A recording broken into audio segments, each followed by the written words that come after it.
आज की कहानी का शीर्षक है चिंटू। लखनऊ के पुराने इलाके हुसैनाबाद में रहता था चिंटू। असली नाम राजेश कुमार, लेकिन सब चिंटू ही बुलाते थे। चिंटू की उम्र 28 साल थी, लेकिन दिमाग अभी भी 15 साल का ही था। वो सुबह 10 बजे उठता, चाय पीता, अखबार का कॉमिक सेक्शन पढ़ता और फिर सोचता आज कुछ कमाल करूंगा। लेकिन कमाल कभी होता ही नहीं था। चिंटू का परिवार साधारण था।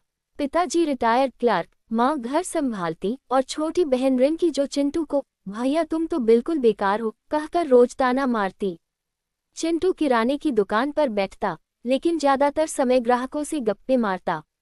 लोग चिंटू से सामान लेने आते ही पूछते आज कौन सी नई कहानी है चिंटू भैया। एक दिन चिंटू की जिंदगी में तूफान आ गया। उस दिन शाम को पड़ोस में नई लड़की आई। नाम था प्रिया। लंबी, गोरी, हंसती तो आंखें बंद हो जाती। प्रिया दिल्ली से आई थी, यहाँ नौकरी के लिए। चिंटू की माँ ने तुरंत खबर दी, चिंटू देखो कितनी संस्कारी लड़की है।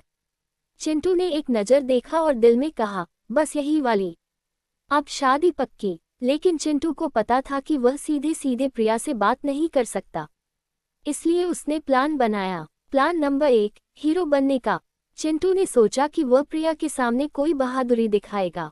अगले दिन सुबह प्रिया छत पर कपड़े सुखा रही थी। चिंटू ने नीचे से आवाज लगाई, प्रिया जी सावधान, छत का किनारा खतरनाक है। प्रिया ने नीचे देखा। चिंटू ने छाती फुलाई, मैं बचाता हूँ आपको। और फिर चिंटू ने नाटक किया कि वह छत पर चढ़ रहा है। लेकिन सीढ़ी पर चढ़ते ही उसका पैर फिसला। वह गिरा नहीं, लेकिन सीढ़ी के साथ झूलने लगा। पूरा मोहल्ला इकट्ठा हो गया। प्रिया हंसते हंसते लोटपोट हो गई। चिंटू नीचे उतरा तो मुंह लाल था। रिंकी ने कहा भैया हीरो बनने चले थे, अब तो विलेन लग रहे हो। प्लान नंबर 2, कवि बनने का। चिंटू ने सोचा कविता सुनाकर प्रभावित करेगा। रात को उसने एक कविता लिखी, तेरी आंखें चांदनी, तेरी हंसी शरबत, आजा मेरी जान वरना हो जाऊंगा मरबट। अगले दिन उसने प्रिया के घर के बाहर खड़े होकर जोर जोर से कविता सुनानी शुरू की। प्रिया की माँ ने खिड़की खोली और बोली, बेटा कोई बीमार है क्या? कौन मरबट हो रहा है? प्रिया हंस रही थी। चिंटू घबरा गया और बोला, आंटी ये तो मेरा नया गाना है। प्रिया ने कहा, अच्छा तो पूरा सुनाए ना। चिंटू ने आगे पढ़ा तो भूल गया। बीच में तेरी कमर देखकर मेरी तबीयत खराब बोल दिया। प्रिया के पिता ने बाहर आकर कहा, बेटा घर जाकर दवाई खा लो। प्लान नंबर 3, जिम्मेदार लड़का बनने का।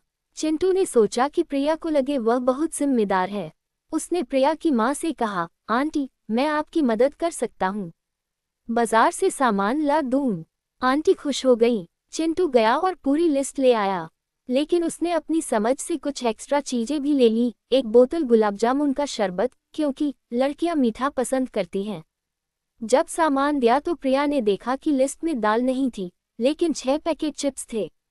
प्रिया हंसी, चिंटू जी आप तो बहुत समझदार हैं। चिंटू ने सीना फुलाया, हाँ मैं तो सोचता हूँ भविष्य की। प्लान नंबर 4, साहसी बनने का। एक दिन मोहल्ले में कुत्ता घुस आया, बड़ा भयंकर कुत्ता। सब डर गए। चिंटू ने सोचा यह मौका है।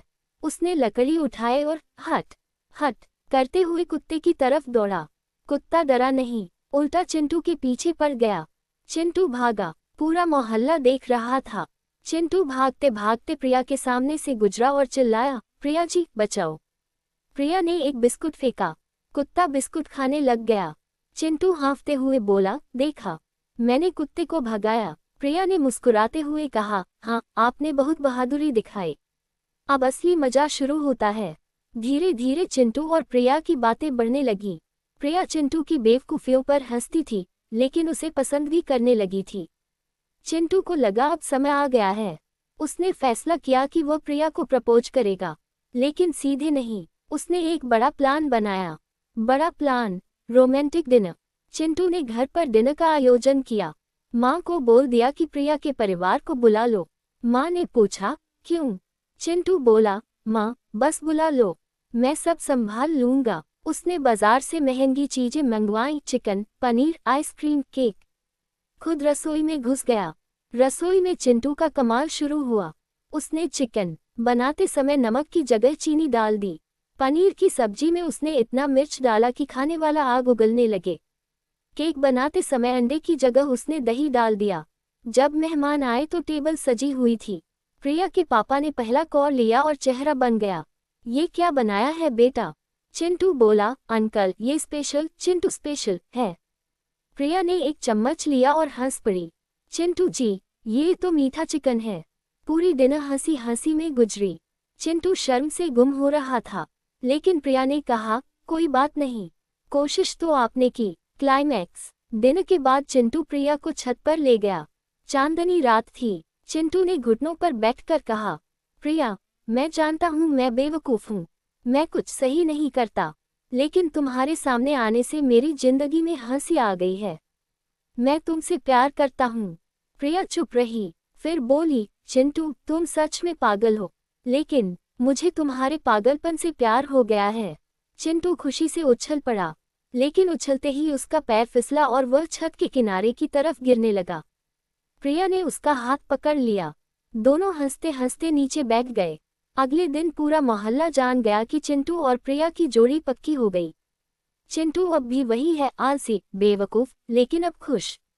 रिंकी कहती है, भैया तुम्हारी शादी होने के बाद भी तुम बदलोगे नहीं? चिंटू जवाब देता, क्यों बदलूं?